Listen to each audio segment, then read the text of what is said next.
So when I first started making videos on YouTube, I was honestly clueless as to what the strategy for my channel would be. I just posted random videos. I changed topics constantly. I also thought that buying better gear was going to just make my videos succeed and look better, but it wasn't. And now if I could go back and start my channel over completely from scratch, I would do things so differently. So in this video, I'm gonna give you 8 tips that I wish somebody gave me when I was first starting my YouTube channel. So the first couple tips of this video have to deal with strategy and mindset tips. And the first tip is to niche down first and then expand your channel idea a little bit later.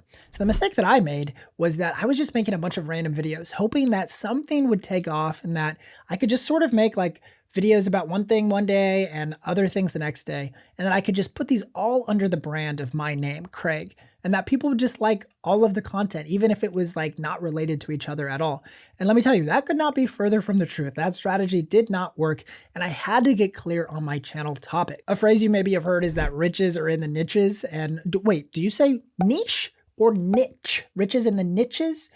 Riches in the niches? I don't know. But I think the essence of that saying is really true. And that if you can focus, at least at first, on a specific target audience, it's going to be a lot easier to figure out who you're making videos for and what your next video should even be to begin with. And if you want to visualize this a little bit, if I was starting a channel today, I would try to look for the intersection of my passion, proficiency, and profit. So passion being what I'm passionate about, what I love talking about, and it's just like the overflow of what I enjoy. And then proficiency would be, what do I actually have experience in and what can I speak to out of my authority? And then the profit piece is if you're wanting to think through YouTube as more of a business model, and we'll talk about that a little bit later. So you want to find the intersection of where what's profitable, what could you make money on, what are you good at talking about, and what are you passionate about? The second thing I wish I would have done differently is to document more than I just create. And what I mean by that is I think there's this pressure for YouTubers to feel like they have to be an expert on whatever their channel topic is about.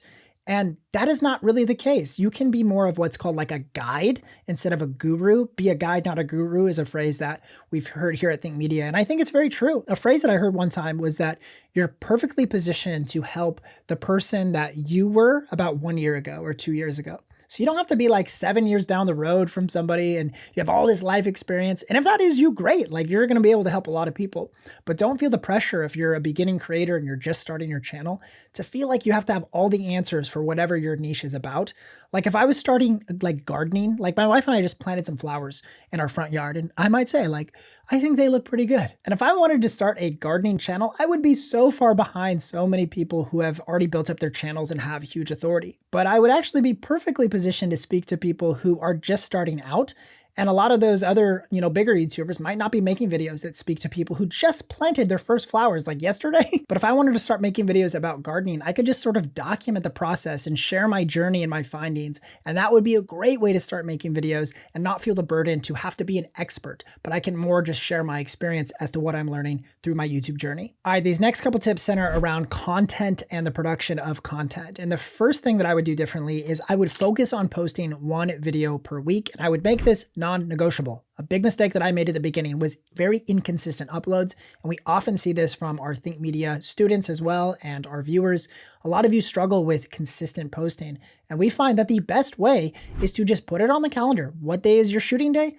What day is your editing day? And when are you going to upload the video? And this is going to build trust with yourself to know that I can do this thing. Like I'm going to put it on the calendar. I'm going to make it a priority. This is really important. It also builds trust with YouTube and they see that you're a consistent creator and YouTube is going to reward that consistency. And your audience is also going to get used to you publishing on a more frequent basis. Being consistent with your upload schedule is honestly one of the biggest hacks. People will tell you about all these hacks to grow on YouTube. Truly, the biggest hack is to just be consistent, post 1 or 2 videos a week, and you definitely will start seeing some growth. Another production tip that I wish somebody would have told me was to just shoot with what I already have instead of waiting for the moment that I find like the perfect camera or the perfect YouTube backdrop and sound treatment in my room, all these things that I was so focused on at the beginning of my content creation journey.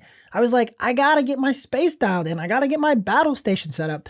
These are all things that are great. They're awesome. They're really cool, but not if it's going to be placed in front of you actually getting content produced and publishing videos out for the world to see. So truly, if you've got a modern cell phone and you're not on like the Sidekick with like the flippy swivel screen or like the Razr, I love those Razrs, by the way. I mean, Bring back the razor? Hashtag 2025, bring back razors?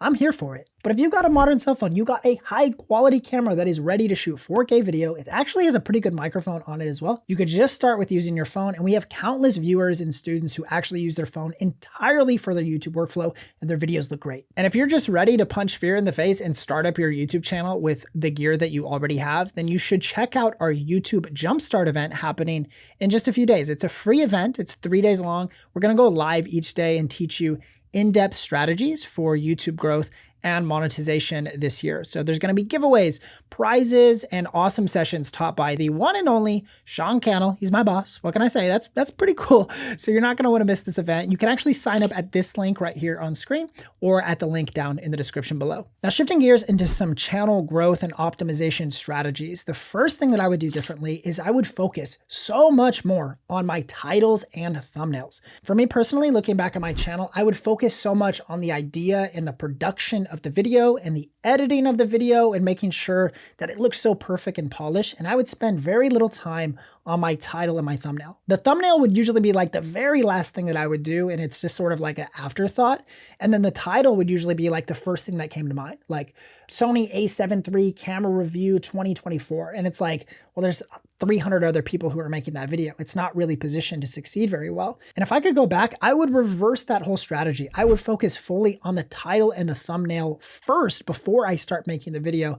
What is my exact title going to be? And who am I going to reach with this specific title? And what's the thumbnail that's going to reinforce that package? And right there is a winning strategy. You are going to see way more success out of your videos if you focus on reversing what most people do. Think about your title and your thumbnail first before you start filming your video. I guarantee you, if you just try this for your next video, you're going to realize like, oh man, like the video aligns so much more with the thumbnail, and it's just going to feel like a more cohesive video package. And then the next thing that I would do if I could start over is to not obsess at all over subscribers for at least the first year.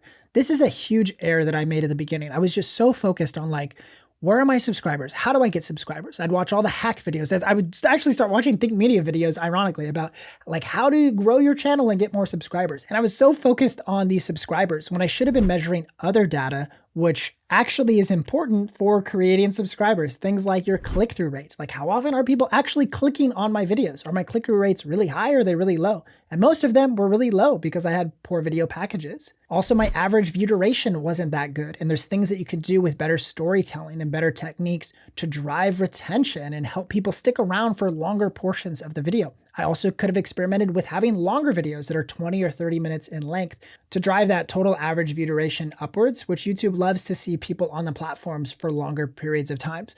So I was not monitoring any of these stats. I was only focused on subscribers and views. And the truth is, subscribers are just a result of having better click-through rates and good average view duration and good video retention and storytelling techniques. These are all things I wish I would have focused more on instead of trying to refresh my home feed to see how many subscribers I was at. That was a big mistake on my part. Now, these last couple tips have to deal with long-term channel growth and health. And the first would be to start building an email list as early as possible. I wish somebody would have told me this. I did not know anything about building email lists. And you might be thinking to yourself, email? Like who uses email still? Like my grandma will like send me an email every once in a while and I think it's super weird. I get you. But it's really important to think about building an email list because if you're putting all of your trust in the YouTube platform and algorithm, while we do love YouTube, I mean, we're Think Media, like we preach YouTube is the king of social platforms.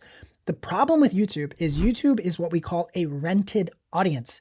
You don't actually own your YouTube channel. YouTube owns your YouTube channel. And you're only like a couple copyright strikes away from losing your entire channel. And we know people who have lost their channel or have been in danger of losing their channel, like really close to losing it, and they would have lost like 6-7 figure businesses by losing their channel. It's actually a really scary thing. And the benefit of having an email list as early as possible is that you now have what's called an owned audience. These are people that you directly have access to. You have their email address and you're able to send them products directly, product links, video links. You can sell them on course offerings. You can send them your next podcast upload. There's so many things you can do with this audience that you own, you have a direct connection to, and you're not relying on that distribution of content from another platform like Instagram or YouTube. So when I got serious about actually growing an email list, in about 6 months, I grew an email list from 0 to 10,000 people by just about 7 good social media posts with good calls to actions, and then 3 YouTube videos where I integrated some calls to action in the YouTube videos. So 0 to 10,000 email subscribers in about 6 months by just getting serious about growing an email list. And here at Think Media, we use email all the time for mass communication to our audience, as well as to pitch them different products or offerings that are happening that quarter. And that brings me to the last thing that I wish somebody would have told me before starting my channel, which is to think of YouTube more like a business and not just like I'm doing YouTube as a content creator. The issue for me at the start was I had no knowledge of how to make money on YouTube and how to become a successful YouTuber. I just thought that if you start uploading videos and making videos, you'll just grow a bunch of subscribers and all of a sudden you'll start making a bunch of YouTube ad revenue and life is gonna be good. I'll tell you the truth. That did not happen. Firstly, I wish somebody would have told me not to rely on YouTube ad revenue alone, and that you really are going to need to diversify your revenue streams if you want to succeed on YouTube. You cannot rely on AdSense. AdSense is going to fluctuate up and down, and it's not going to be very consistent.